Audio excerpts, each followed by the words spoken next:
সাংগ্রাই উৎসবে আরাকান আর্মির উপস্থিতি নিয়ে স্বরাষ্ট্র উপদেষ্টা বলেছেন, বৈবাহিক সূত্রে বাংলাদেশে আরাকান আর্মির অনেক সদস্যের আত্মীয় আছে। উৎসবের ভিডিও যেভাবে এসেছে তা সত্য নয়, তবে দেশের সীমান্ত সুরক্ষিত আছে।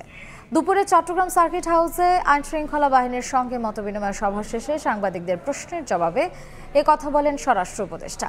আগের তুলনায় পাহাড় অনেক শান্ত আছে জানিয়ে বলেন, ছোটখাটো অপহরণ সমতলেও হচ্ছে, পাহাড়েও হচ্ছে, তবে অন্য এলাকার চেয়ে পাহাড়ি এলাকা হওয়ায় চট্টগ্রামের সন্ত্রাসীরা সহজে গা ঢাকা দেয়। অপরাধীদের দ্রুত গ্রেফতারের নির্দেশ দেন স্বরাষ্ট্র উপদেষ্টা। আরাকান আর্মি কিন্তু এক্ষেত্রে ফাইট করতেছে অনেক দিন যাব। এদের কিন্তু আছে, যেমন এই পারও অনেকে বিয়ে ঠিক করে ফেলছে, যেটা নিয়ে অস্বীকার করা নাই। বাট যে হারে ইসে আসছে ভিডিওতে, সবটাতে সত্যি এটা তো না। ওই বর্ডারটা একটু ডিফিকাল্ট বর্ডার, আপনারা জানেন মিয়ানমারের সাথে যোগাযোগ রাখি, কিন্তু বর্ডারটা কে দখল করে আছে? Arakan army. মিয়ানমার থেকে কোনো কিছু ইম্পোর্ট করতে হলে বা এক্সপোর্ট করতে হলে মিয়ানমার সরকারেরও ট্যাক্স দিতে হয়, আবার আরাকান আর্মিতে যারা আছে তারও পয়সা নিচ্ছে। সীমান্ত পুরাভাবে রক্ষিত আছে।